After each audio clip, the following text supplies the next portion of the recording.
Thanks for joining us on our third and final episode of Reconstruction. And where we left off in our last episode with the impeachment of Andrew Johnson, we begin this one with the presidential election of 1868 and the old Union General Ulysses S. Grant running on the Republican ticket.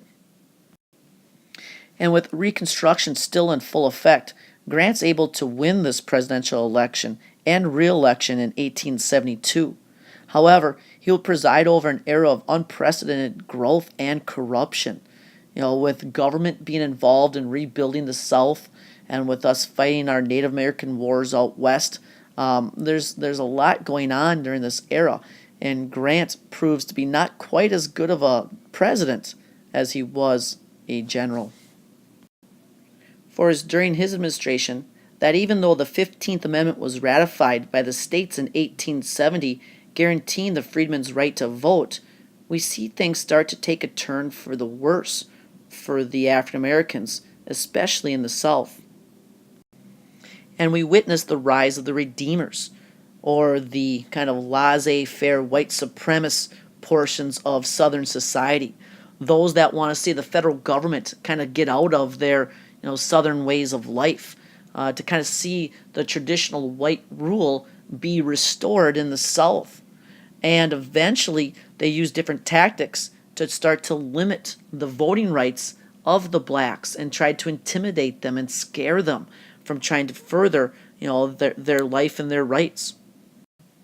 And so these Southern governments start passing different laws like poll taxes, literacy tests, to try to keep the freedmen from voting. Now they kind of got around the 15th Amendment by not denying it based on the color of their skin or having been a former slave, but because they didn't pay a tax or they couldn't pass a literacy test. So there's kind of a loophole that they used. They also passed Jim Crow laws, kind of legalizing segregation, and kind of more of these black codes that become more and more strict upon the lives of these freedmen. But it also gets worse with the creation of the KKK. Now, eventually these scare tactics, these lynchings, killings, were all meant to try to intimidate these African Americans, to scare them away from the polls, to try to get the Southerners to reclaim, their social place in society and restore their traditional Southern way of living, something that really truly terrorized the black Southerners and any whites who might try to help them. And to try to combat the KKK, Congress passes the Enforcement Acts, also known as the KKK Act, which provided for federal supervision of registration and polling places to try to protect the freedmen's right to vote. However, it was tough to enforce and kind of protect all these rights throughout the South, and so it didn't have the effect that one would have hoped. And with all the problems and issues in the nation during this time, Northern support for Reconstruction begins to decline, whether it be because of Grant's corruption in his government, the panic of 1873, which was a 6-year depression.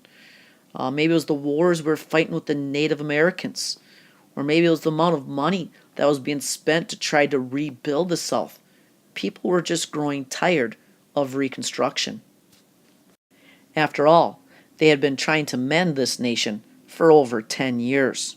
So in 1876, when Rutherford B. Hayes and the Republican ticket runs against Samuel Tilden on the Democratic ticket, we see the eventual end of Reconstruction. But not without some controversy.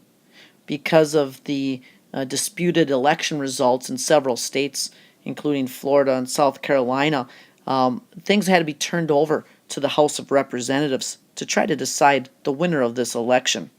And even with Tilden having won more popular votes, eventually it's decided through political compromising that even though Tilden probably would have won those states and thus the presidency, it would actually be given to Rutherford B. Hayes on the condition that once he was given the presidency, he would promise to remove federal troops from the South, thus ending Reconstruction.